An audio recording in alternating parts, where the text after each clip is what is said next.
Stephen Ingledew, the chair of Fintech Scotland, was supposed to be chairing this session this morning, but unfortunately he had a family illness, so he had to be called away. So I'm afraid you're going to have to make do with me. In compensation for that, we have an absolutely stellar group of people here to talk to us about something we've already just discussed there, the importance of the digital tech sector. Let me introduce the panel we've got today. First of all, Martin Boyle, VP Transformation of Codebase. We have Mark Logan, the Chief Entrepreneurial Advisor to the Scottish Government, former CEO of Skyscanner, Karen Meechan, the CEO of ScotlandIS, and Fiona Burton, Club Executive and Digital. So delighted to have them all today.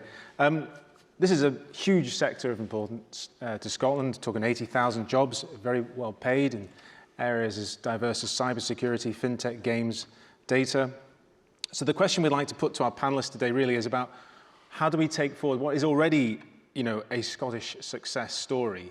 How do we take it forward to the next level? What is holding us back, and what reforms can government take us to the next level? I'm interested, just this morning, an interesting news story that's in the press this morning around a panel of senior business leaders, Bailey Gifford of Bank of America, who advised the First Minister on net zero, who are talking about some of those challenges. To quote, for example, the prevailing perception of the Scottish Government, wider public sector are not supportive of business, that there are few visible opportunities, no clear costed pipeline for investment in Scotland, and that there are, as we've heard before, given the choice, lots of other areas to invest in, and that we're therefore in this global market, this global challenge. So I just throw that out there as just to kind of provoke some discussion. So let me turn to Mark first, somebody that is absolutely at the centre of turning Scotland into an entrepreneurial society, and somebody who's absolutely essential to this question of digital tech, having written government's tech review 3 years ago. Mark, I wonder if I could ask you, that review was subheaded towards the tipping point, the point being, how do you create these ecosystems? How do we create that fertile soil for business where it starts to almost, work on its own accord? Have we tipped? Is my first question to you. Have we tipped? Just one comment on what you just read out first, Eddie. Government needs to engage more with business, and business needs to engage more with government. Yeah. Government. I read a lot of articles saying that government doesn't do that, written by people who are not engaging with government. So, in the role I'm in, I've tried to cross that Rubicon and provoke constructively within government, and I think more of us should be doing that. As regards to the tipping point, the concept of this tipping point is that the problems we have in front of us, they're not linear in their solution. It's not going to take us a long march out of this situation. We can get out of this in a kind of exponential way. And that's what the tipping point talks about, because if we can conspire together to create a critical mass of startups and scale-ups, then suddenly virtuous effects start to operate. For example, it's much easier to attract talent to a density of startups and scale-ups because from other countries, because if that job doesn't work out, you just join one next door. Before the tipping point, you can't do that. Investors tend to spend their time in dense ecosystems. So once you get to that critical mass, then investors spend more time here, which strengthens our companies, which with more investment, which creates more companies, virtuous effect. And people from successful scaled companies then recycle back into earlier companies, which become stronger, create more successful companies. So I believe our task is to get to that tipping point and to make interventions in the ecosystem in areas of education and talent, infrastructure and funding that allow us to get to that tipping point faster. Now, how are we doing? Well, I think there's a lot of really exciting leading indicators. A lot of the numbers we've seen today are lagging indicators. They talk about how things are, but I think it's extremely important to look at the inputs that are going into the system just now. So since the ecosystem review was published, we now have our national network of tech scalers, which we'll probably hear more from Martin about, but we have 2,200 virtual members, we have 500 tenanted members, We've been through intensive training of hundreds of those founding teams. We've integrated grant funding with Scottish Enterprise. We have a network of 300 entrepreneurial advisors for those companies. We're now taking the TechScaler network and integrating it with other key ecosystem assets like NHS Innovation Hubs, Scottish Edge, the Filament Stack Accelerator, CivTech, etc., building a network that's more than the sum of its parts. We've seen scale-up capital start to come into the country, as recommended by STER with the Northern Scale-Up Fund. A good piece of collaboration between BBB and SNIB there, as well as Power Equity.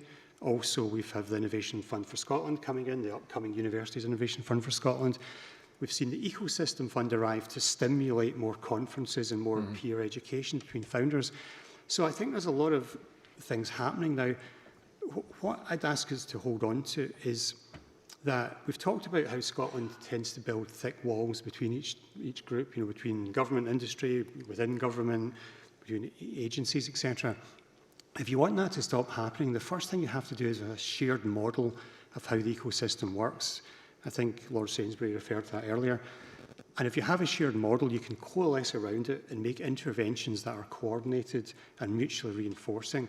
I think that is starting to happen in Scotland. There's more that needs to be done there, but I think that's the prerequisite, and that's what the report tried to do. So yes, I think we have velocity. I'm actually more excited about the tech startup sector in Scotland than I've ever been in my 30 years working in it.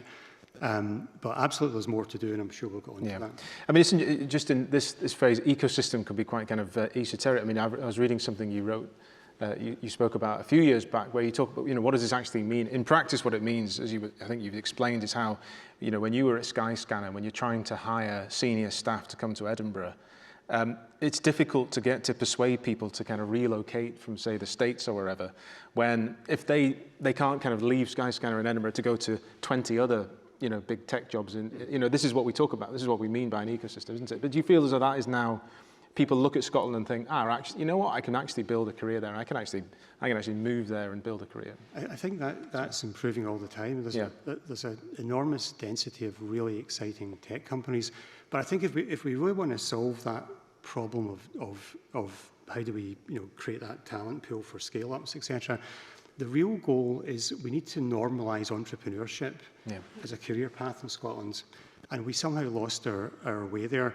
And that doesn't mean just talking about scale-ups, because it's a bit like trying to grow giant redwoods in a desert.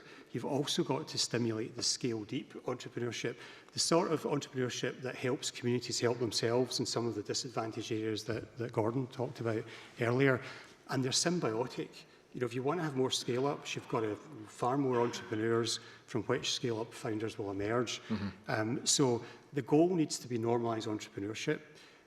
Within that, then there's a number of interventions we can make. But when we get to that tipping point, the system will start to take care of itself and solve those type of problems that you just mentioned. Thank you, Mark. Karen, I wonder if I could ask you next. You've emphasised recently that Scotland urgently needs to kind of solve the skills gap that's plaguing the industry, and that we still have this skills shortage, particularly in Scotland's tech sector. How do we fix that? I don't know that I have the answer. I don't know that we have the answer. I think so. The skills gap has been a challenge that Scotland has certainly been involved with over the past 15 plus years. So we created CodeClan back in 2015 as a way to bring net new people quickly into the sector so that they can upskill and plug some of that skills gap. I think because of the way our sector is working, because of the growth, it's not just tech companies who need those tech skills now, it's every business. So we have more competition for that skill set. What we need to do, I think, is collaboratively for Scotland, there's a number of areas that we need to work in. We need to look at our schools and how we're encouraging our young people out into the sector. We need to look at our further and higher education and how we ensure that the pupils there and the students there get into the pathways into the sector. And we need to look at upskilling. And we can't do either one. It all needs to happen at the same time. the skills gap is so big and the requirement is so big that all of these factors need to be worked on, all of these innovative programmes or solutions need to be found and worked on as one. Fixing schools, my members don't have 10 years for a first-year student to come out through college or university into the sector. They just don't. And the sector and technology is moving so quickly that we need to ensure that all of our education, whether it's upskilling or school, is agile enough to move with the sector. Yeah. And Fiona, I know you've spoken about this as well. In fact, I think you're in this week's Holyrood magazine talking about, the issue we have here, figures showing fewer than 4 out of 10 Scottish businesses feel they're fully equipped to meet businesses' digital technology needs. Only 7% of female pupils taking computer science at higher level in 2020. I mean, these are pretty depressing figures. But same question, I guess, for you. How do we turn this around? So, I guess if I look at things in an optimistic way, which is, perhaps less Scottish, but I think as a nation we need to be far more optimistic and front-footed about what we do have. So, currently, what we're seeing is graduates that are coming through have a really good base learning and understanding of technology, and/or they have picked a degree which has given them like an advanced understanding of tech. But the trouble is that graduates come into the workplace, and truthfully, as you know, theory is slightly different from practice. So there's a translation gap between the graduates that are coming through and truly what it's really like in business. So to give an example of that, if you study a computer science degree, you're going to learn how to code, and you're going to learn multiple languages. But are you going to be talking about product management? Are you going to be talking about, cloud? Are you going to be talking about agile methodology? Possibly not. And the truth is, it means you don't have the full picture. I was delighted to hear Dame Heather talk earlier about the apprenticeship scheme. So it's something that works super successfully for us at Digital. And I couldn't agree more. It'd be fantastic to see those caps lifted, because when young people in Scotland have real practical hands-on experience with businesses like ours, their progress is exponentially different from what it would be before. And I guess the other thing is everyone talks about this skills gap. So let me make this tangible. We did a bit of research last year. So of all the UK opportunities that were advertised, job opportunities, 24% of those require digital skills. Of the UK population, so I appreciate UK figures, not Scotland, but we do have those broken down too. Of the UK population, only 7 to 14% of people, depending on which region you're in, can fulfill those jobs. So that is the size of the gap that exists before you get into startups and jobs that aren't advertised. So how do we solve it? 3 ways, I believe. One is we have to demystify the world of technology. There is not a real understanding of the plethora of roles that are available in tech that go way beyond just coding.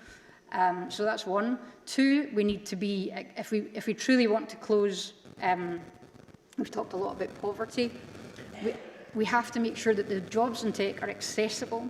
So let's look at poverty gap, let's look at diversity gap, let's look at accessibility gap, and make sure that the ecosystem that we're designing in the tech world, which I truly believe are these things, are open to all and are environments where everyone can thrive. And the third thing, which we've talked again extensively about today, is collaboration.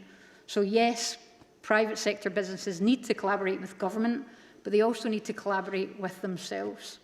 And at the moment, we have I work with so many different businesses, from Heineken to banks to, lots of different brands and businesses. They all have their own programs of talent attraction. But imagine we came together and painted a world of the future of technology in one language, in one way, in a cohesive way. I think, again, we would fast track the closing of the digital skills gap. Thanks very much for that. Martin, let me turn to you. And when we spoke briefly on the Zoom before this, when we were talking about this conference, you made a very good point about optimism. And actually, there is a realistic case for optimism here. We talk a lot about the problems and issues. Codebase, UK's biggest tech incubator. Tell us a little bit about your story in Codebase, and also this, the argument for a realistic, optimistic argument for Scotland tech sector. Thanks, Eddie. So Codebase is, I think, coming up on 10 years old. You can walk to Codebase in 10 minutes from here.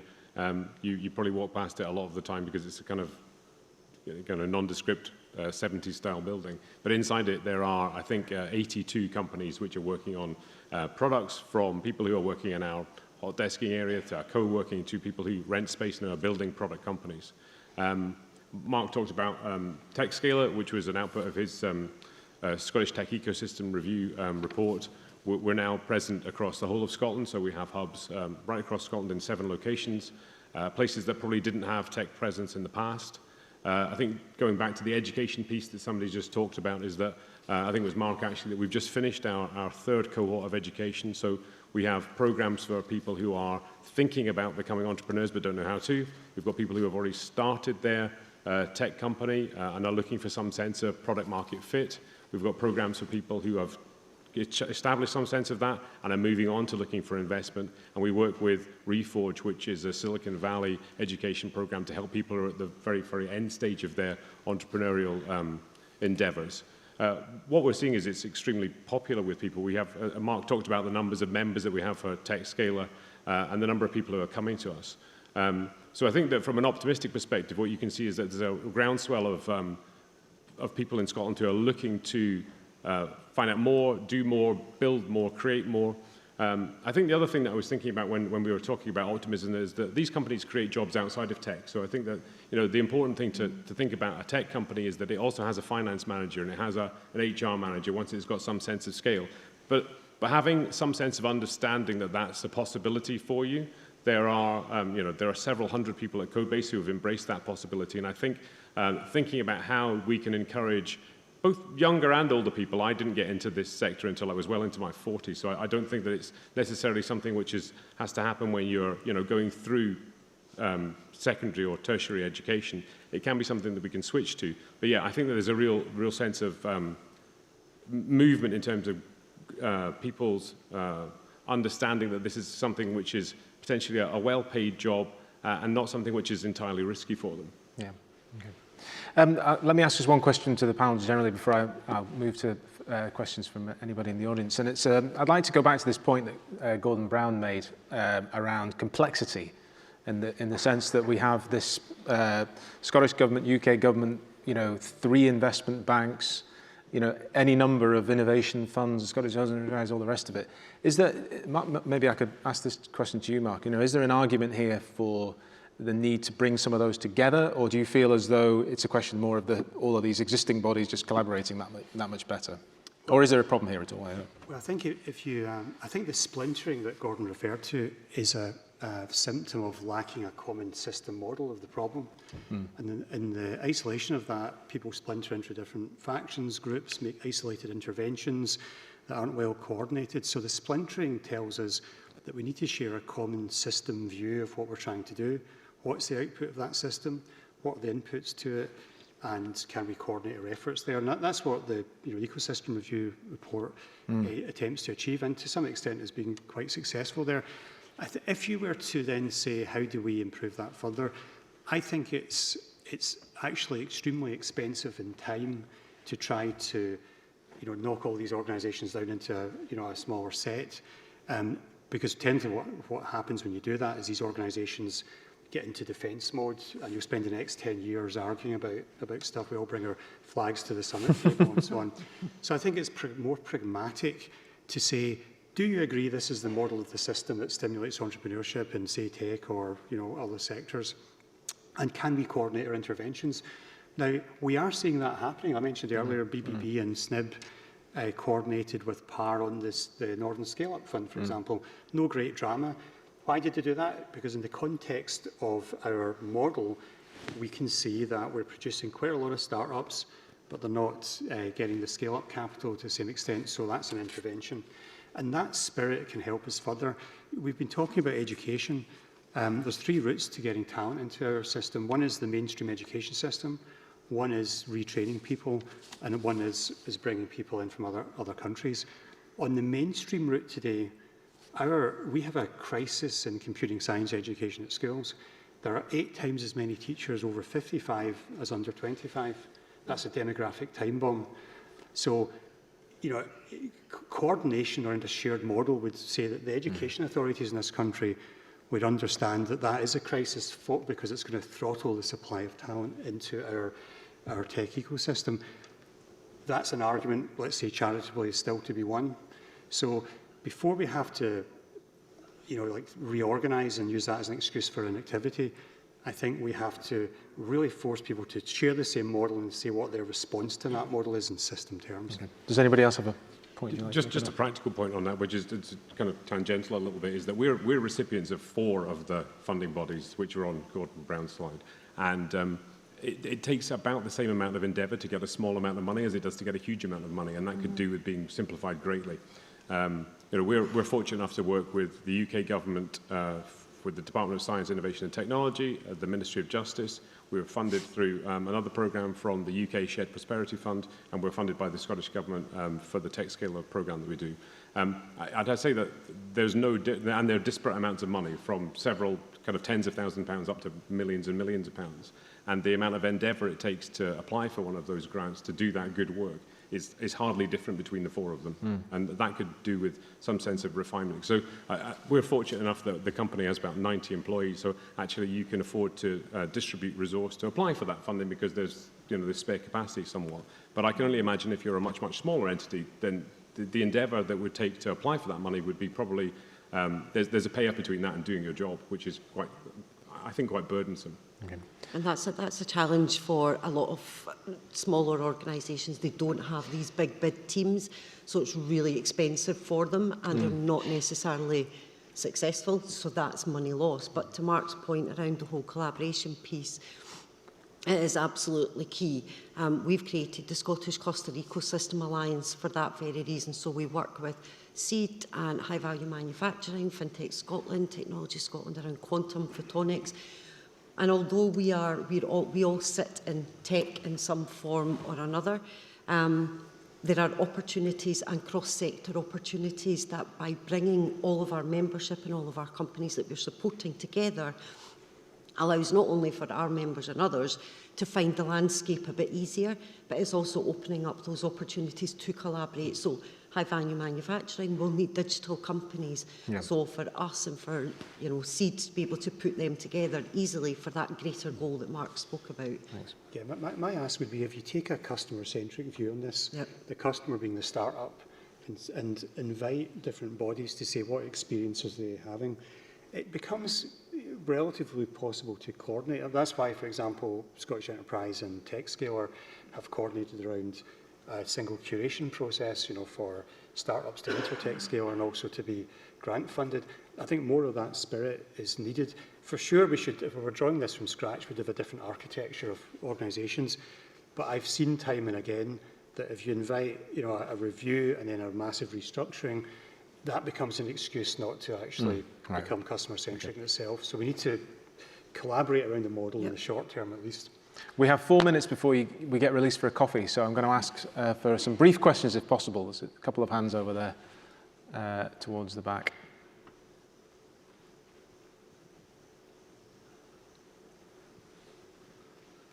Thank you.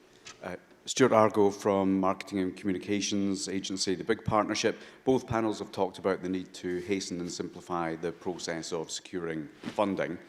But obviously investors need to assess risk and reward. They can't just hand over the money without that due diligence. So what, if there was one thing that each panel member could practically change and tangibly change that, then what would that be, rather than a sort of more general point that it is something that has to change? Thank you. Okay, so one thing, do you want to, was there somebody, should we take another question? There was somebody behind, yeah, the gentleman there. And then we'll try and wrap up with those two. Ray Black, Net Zero Nation. We're a social enterprise helping SMEs in the journey to net zero. Mark, you mentioned brick walls between departments, and we're talking about tech innovation, but there are whole supply chains that need to innovate. So and I think the lady left spoke about industries, but the need to get to net zero will need full supply chain. So I'd like the panel's view on if we still have silos to break down. Right, I'm going to start from my right, and we're going to go sweep that way, and everybody gets the chance to answer as best they can. The first thing I think needs to change with access to funding is to the point earlier, is easier access to procurement. So if you look at our SMEs and the processes that they need to go through for procurement, as we had mentioned, it is timely, it is costly, that needs to be easier. There's got to be an easier way to do that. So that is absolutely something that we need to look at. For us, a lot of our businesses and a lot of our members are SMEs, so having access to that public sector funding, how do we utilise public sector spend to support Scottish SMEs? Because once tech scalers have created startups or have supported the startups, they will become an SME, and we need to ensure that we are continuing to support them at that point to then scale. And that whole access to Scottish Government funding and procurement processes is top of our list, definitely. Mark, any further points? Yeah, so I think on the funding question, I'm going to be controversial and say I would start with this is a bootstrapping problem. If you've got a critical mass of really exciting companies, the money will come in volume to the country. If I had £10 million today to spend on either making sure our founders got the same level of expertise education as Silicon Valley founders, or on giving out to some startups, every time I'd put it with the education side, because that will take us to that tipping point earlier. And you know, in all big ecosystems, the funding channels are messy, indirect, but it's the volume that willfully comes into the country because the startups are there.